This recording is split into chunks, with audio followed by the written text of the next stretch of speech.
La història es desenvolupa a Barcelona, on Natàlia, una noia tímida, jove, orfa de mare i dependenta d'una pastisseria, coneix una nit en el ball de la plaça del Diamant a Quimet, gràcies a la seva amiga Julieta, que li va proposar anar-hi. Natàlia estava promesa amb en Pere, però en el moment en el que coneix en Quimet, deixa d'estar-ho, perquè s'enamora d'ell. Al cap d'un any, s'acabarà casant. Aquest casament farà canviar totalment la vida de la Natàlia. S'acabarà convertint en una noia amb poca iniciativa, desproveïda davant del món exterior que desconeix, incapaç d'enfrontar-se als desitjos i exigències d'en Quimet. Decideixen comprar-se un pis, perquè un amic d'en Quimet els hi recomana. Hi ha un terrat on en Quimet decideix construir un colomar i tenir coloms de tots els tipus. Ell no es farà càrrec d'aquests i, per tant, haurà de ser la Natàlia qui els haurà de cuidar.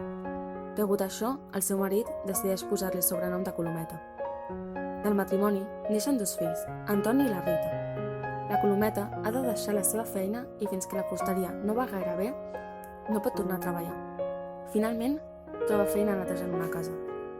Un bon dia, en Quimet i els seus dos amics, en Mateu i en Sinet, decideixen anar a la guerra.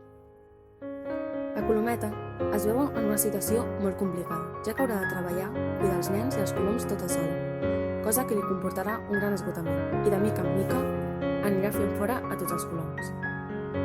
Durant aquest temps, l'acomiaden de la feina, arribant a passar una situació molt difícil econòmicament, de molt patiment i fam. Un dia li comuniquen que en Quimet ha mort. Intenta vendre tots els mobles de casa seva per així poder aconseguir diners i sobreviure aquella mala època. A contracor, es veu obligada a enviar Antoni a una colònia de refugiats, on almenys podrà menjar. La situació és tan insuportable i complicada que un bon dia decideix acabar amb la seva vida i la dels seus fills, per així no haver de viure més aquella fatídica situació. Es dirigeix cap a la farmàcia a comprar-se el fumant, però quan va comprar-lo, la droguer li ofereix feina i menjar. Ella ho accepta i al cap de poc temps la droguer li acaba demanant matrimoni. Amb aquest casament, la Colometa torna a ser la Natàlia i deixa enrere la difícil vida de dona submisa i oblidada per tornar a tenir la seva pròpia personalitat.